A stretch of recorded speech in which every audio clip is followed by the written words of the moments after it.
বিসমিল্লাহির রহমানির রহিম। প্রিয় শিক্ষার্থীবৃন্দ, অনার্স চতুর্থ বর্ষের অ্যাপ্লাইড ম্যাথের একটি ডেমো ক্লাস নিয়ে আমি হাজির হয়েছি। আমি আখতারুল ইসলাম আখতার। আমি অ্যাপ্লাইড ম্যাথ কীভাবে পড়াবো তার উপর একটু কথা বলবো। সেটা হলো অ্যাপ্লাইড ম্যাথের একটা সাজেশন প্রথমে দেওয়া হবে। যেমন অধ্যায়ভিত্তিক যদি সাজেশন প্রথমে আগে দেওয়া হয় যে কোন কোন অধ্যায়গুলো করলে 100% কমন পাওয়া যাবে বা পূর্ণ পরীক্ষাটা দিতে পারবে। তো যেমন আমি বলি যে সায়েন্টিফিক পাবলিকেশনের বই থেকে আমি যে অধ্যায়গুলো নাম লিখেছি, দেখো প্রথমে আছে 1 নম্বর, সেটা হলো ফুরিয়ার ধারা। এটা খুব গুরুত্বপূর্ণ একটা অধ্যায় এই অ্যাপ্লাইড ম্যাথে। এই অধ্যায়টা থেকে তোমাদের অবশ্যই খ বিভাগে একটা এবং গ বিভাগে একটা প্রশ্ন থাকবেই। কোনো সময় গ বিভাগে 2টা প্রশ্ন চলে আসে, খ বিভাগে 2টা প্রশ্ন চলে আসে। অতএব কমপক্ষে একটা করে প্রশ্ন তোমরা খ এবং গ বিভাগে ধরে রাখতে পারো। এবং এই অধ্যায়টা সম্পর্কে আরেকটা কথা বলি, এই অধ্যায়টা তোমাদের অনার্স শেষ হওয়ার পর যখন তোমরা নিবন্ধন পরীক্ষায় বসবা, সেইখানে কিন্তু এই ফুরিয়ার ধারা নিয়ে প্রশ্ন করা হয় নিবন্ধনে।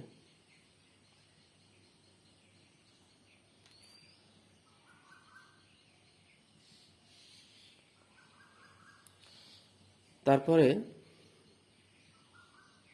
2 নম্বরে দিয়েছি, দেখো 2A। 2 এর কিন্তু 2টা অধ্যায় আছে, 2A 2B। তো এখান থেকে শুধুমাত্র 2A করতে হবে, সেটা হলো ল্যাপ্লাস রূপান্তর। খুব গুরুত্বপূর্ণ, এটাও একটা অধ্যায়, ল্যাপ্লাস রূপান্তর। এই ল্যাপ্লাস রূপান্তর এখানেও একটু কথা বলে রাখি, এই ল্যাপ্লাস রূপান্তর থেকেও কিন্তু নিবন্ধনে তোমাদের প্রশ্ন হয়। অতএব এটা যদি ভালো করে জানতে পারো তাহলে নিবন্ধনের জন্য একটা ধাপ আগিয়ে থাকবে। তারপরে লিখেছি দেখো 3B। 3 কিন্তু 3টা অধ্যায় আছে, 3A 3B 3C। এখান থেকে আমরা 2টা অধ্যায় করবো এবং এগুলোতে খুব কম অঙ্ক আছে। 3B-তে আছে ফুরিয়ার রূপান্তর, 3C-তে আছে সীমামান সমস্যা সমাধানের জন্য ফুরিয়ার রূপান্তর প্রয়োগ। তো এই 2টা অধ্যায় আমরা করব। এখান থেকে খুব অঙ্ক হলে হয়তো বা এই অধ্যায় থেকে কয়েকটা অঙ্ক, এখান থেকে কয়েকটা অঙ্ক, খুব বেশি গুরুত্বপূর্ণ না হলে এই অধ্যায়টা আমরা করে রাখবো। আমাদের পরবর্তী অধ্যায়গুলো সেটা হচ্ছে 5 নম্বর অধ্যায় লেজেন্ডারের বহুপদী, 6 নম্বর অধ্যায় বেসেলের ফাংশন, 7 নম্বর অধ্যায় ল্যাগুরি বহুপদী এবং 8 নম্বর অধ্যায় হচ্ছে হারমাইট বহুপদী। এই 4টা অধ্যায় খুব গুরুত্বপূর্ণ। আমরা এই 4টা অধ্যায় থেকে প্রশ্নগুলো করে রাখবো, কারণ এগুলো থেকে প্রতিবারই তোমাদের গয়ে এবং খয়ে, গ বিভাগ এবং খ বিভাগ 2 বিভাগেই প্রশ্ন হয়। তার মানে দেখো এখান থেকে তুমি একটা, ফুরিয়ার ধারা থেকে, ল্যাপ্লাস রূপান্তর থেকে একটা, তাহলে 2টা, এই 4টা থেকে 4টা, তাহলে হচ্ছে 6টা, আর এখান থেকে একটা, 7টা প্রশ্ন তোমাদের প্রিপারেশন মোটামুটি হয়ে যাবে। তোমাকে অ্যান্সার করতে হবে যেহেতু 5টা, সেহেতু কোনো রিস্ক বা টেনশন নেওয়ার কিছু নেই। তো এই হচ্ছে অ্যাপ্লাইড ম্যাথের পুরো বইটার ওপর একটা সাজেশনের ধারণা। তো আমি আজকে যে বিষয়টা নিয়ে একটু আলোচনা করব সেটা হচ্ছে ফুরিয়ার ধারা। তার আগে আমি আরেকটু বলি কথা, সেটা হলো প্রতিটা অধ্যায়ের এবার প্রশ্নের সাজেশনগুলো কিন্তু যখন আমি যে অধ্যায়টা শুরু করব তখন সে অধ্যায়ের ওপর সাজেশনটা আগে দিয়ে দেওয়া হবে। সাজেশনটা দিয়ে দেওয়ার পর ওই সাজেশনের আলোকে আমরা ধীরে ধীরে আমরা অঙ্কগুলো করব, একটা একটা করে আমরা অঙ্কগুলো ধীরে ধীরে করব ওই সাজেশনের আলোকে। তো এখানে আজকে আমরা যদি যে বিষয়টা নিয়ে আলোচনা করতে চাইছি সেটা হলো ফুরিয়ার ধারা, ফুরিয়ার ধারা। তো এই ফুরিয়ার ধারা কি সেই সম্পর্কে আমাদের আগে জানতে হবে। তো ফুরিয়ার ধারাটা হচ্ছে আমাদের একটা অসীম ধারা। এই ধারা সম্পর্কে জানতে গেলে প্রথমে আমাদের একটা বিষয়, ছোট্ট একটা বিষয় আমাদেরকে জেনে নিতে হবে, সেটা হলো পর্যায়কাল।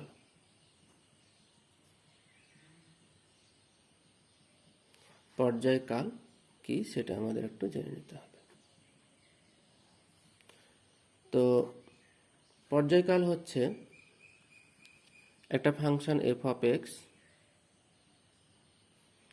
এই ফাংশনটাতে আমরা এক্স এর পরিবর্তে এক্স এর সাথে কিছু একটা যোগ করলাম, এক্স প্লাস টি করাতেও যদি এফ অফ এক্সই বের হয়, তাহলে এফ অফ এক্স একটা কি ফাংশন। এই ফাংশনটাতে আমরা এক্স এর সাথে টি যোগ করলাম, টি যোগ করাতেও দেখা গেল যে না, মূল ফাংশনটাই ফিরে আসছে। তখন আমরা এই ফাংশনটাকে বলবো পর্যায়বৃত্ত ফাংশন। ফাংশনটাকে বলবো পর্যায়বৃত্ত ফাংশন। আর এই যে টি যোগ করেছিলাম, এই টি কে বলবো আমরা পর্যায়কাল। পর্যায়কাল। তাহলে পর্যায়কাল আমরা জানলাম। যদি উদাহরণ নিতে চাও তাহলে আমাদের এরকম একটা উদাহরণ বলতে পারে যে এফ অফ এক্স সমান, যেমন আমাদের একটা ফাংশন হচ্ছে ট্যান এক্স। তো এই ফাংশনটাতে যদি আমরা এক্স এর সাথে আমরা পাই যোগ করি, তাহলে ফাংশনটার কি রূপান্তর হয় একটু দেখি। এক্স প্লাস পাই। দেখছি যে আমরা যদি এটা কোঅর্ডিনেট চেঞ্জ করি, কোঅর্ডিনেট তোমরা সবাই জানো, এটা সম্পর্কে দেখি অনেকেরই ধারণা ক্লিয়ার থাকে না। আমি এটা নিয়ে একদিন তোমাদের একটু আলোচনা করে দেব যে এটা সম্পর্কে আসলে এই কোঅর্ডিনেটটা মানে ইন্টারমিডিয়েট লেভেলে পড়া, তারপরে খুব ব্যবহার কম হয়েছে, যার কারণে হয়তো বা এটা নিয়ে খুব একটা আলোচনা করা হয় না বা পড়া হয় না তোমাদের, যার কারণে অনেকে ভুলে যায়। আমি ওইটা নিয়ে একদিন আলোচনা করে দেবো যেটা কিভাবে পরিবর্তন হয়। তো এখানে এক্স কোঅর্ডিনেট চেঞ্জ করলে আবার ট্যান এক্স পাওয়া যাবে, তার মানে মূল ফাংশনটাই ফিরে আসবে।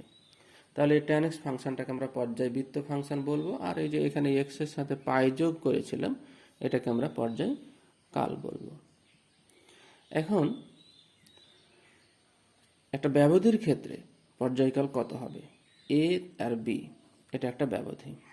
এ আর বি, এই ব্যবধিতে পর্যায়কালটা হবে বি মাইনাস এ। এটা হচ্ছে পর্যায়কাল। তার মানে ব্যবধির দ্বিতীয় মানটা থেকে প্রথম মানটা বাদ দিলে যেটা পাওয়া যাবে সেটা হচ্ছে ব্যবধি, পর্যায়কাল। পর্যায়কাল। এখন একটা ফাংশন এফ অফ এক্স একটা ফাংশন। এই ফাংশন যদি এ বি ব্যবধিতে সংজ্ঞায়িত হয়, এই ফাংশনটা যদি এ বি ব্যবধিতে সংজ্ঞায়িত হয় এবং তারপর আর এই এ বি ব্যবধির পর্যায়কাল যদি বি মাইনাস এ হয়, এই ফাংশনটা যদি এ বি ব্যবধিতে কি হয়, সংজ্ঞায়িত হয় এবং বি মাইনাস এ যদি তার পর্যায়কাল হয়, তাহলে আমাদের যে ফুরিয়ার যে ধারা, ফুরিয়ার ধারা, সেই ফুরিয়ার ধারাটা হচ্ছে এফ অফ এক্স সমান a not by 2 plus summation n সমান 1 থেকে infinity a n cos 2n pi x by b minus a. পর্যায়কালটা নিচে, তাহলে a n cos 2n pi x by b minus a মানে পর্যায়কাল, প্লাস আর একটা অংশ আছে সামেশন এন সমান 1 থেকে ইনফিনিটি বি এন সাইন একইভাবে 2n pi x by b minus a. তো এই ক্ষেত্রে আমরা এটা আমরা পেলাম ফুরিয়ার ধারা। এইখানে আমাদের দুইটা বিষয় আছে, যে বিষয়গুলো খুব গুরুত্বপূর্ণ। সেটা হলো এখানে এ নট, এ এন আর বি এন, এই তিনটা হচ্ছে ফুরিয়ার সহগ। দেখো আমরা লিখেছিলাম এখানে এ নট, এখানে এ এন আর এখানে বি এন। এই তিনটাকে বলা হবে ফুরিয়ার সহগ। ফুরিয়ার সহগ বা ধ্রুবক। ফুরিয়ার সহগ বা ধ্রুবক। দ্বিতীয় কথাটা হলো যে এ নট, এ এন আর বি এন বের করার আবার ফর্মুলা আছে। এ নটের ফর্মুলাটা হলো 2 পর্যায়কাল, তার মানে বি মাইনাস এ, ইন্টিগ্রেশন যে ব্যবধি আমরা যে ব্যবধিতে কাজ করছি এ থেকে বি, ইন্টিগ্রেশন এ থেকে b f of x dx. A নটের ফর্মুলা হচ্ছে এটা। ঠিক একইভাবে এ এন এর একটা ফর্মুলা আছে।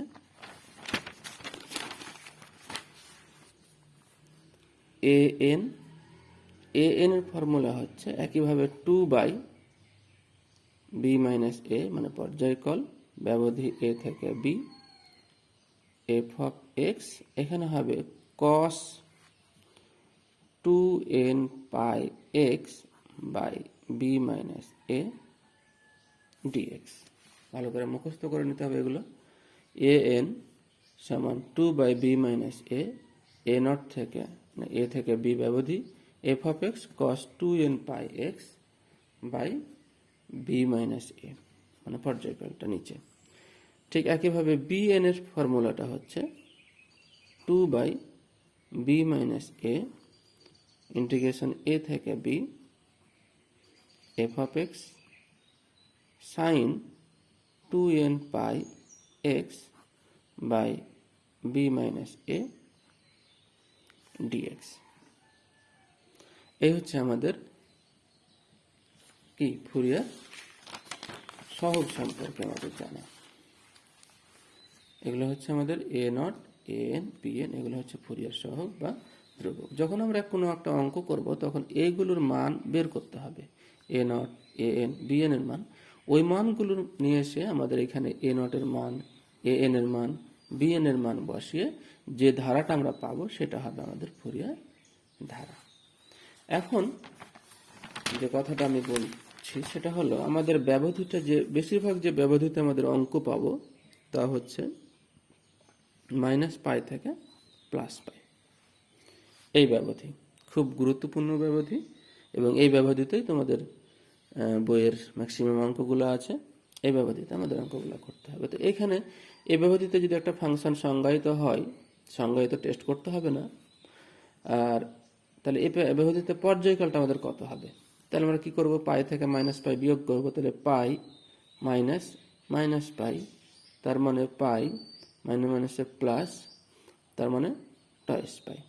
এটা হচ্ছে আমাদের ব্যবধি। তাহলে এবার এখানে একটা জিনিস দেখে নিই আমরা।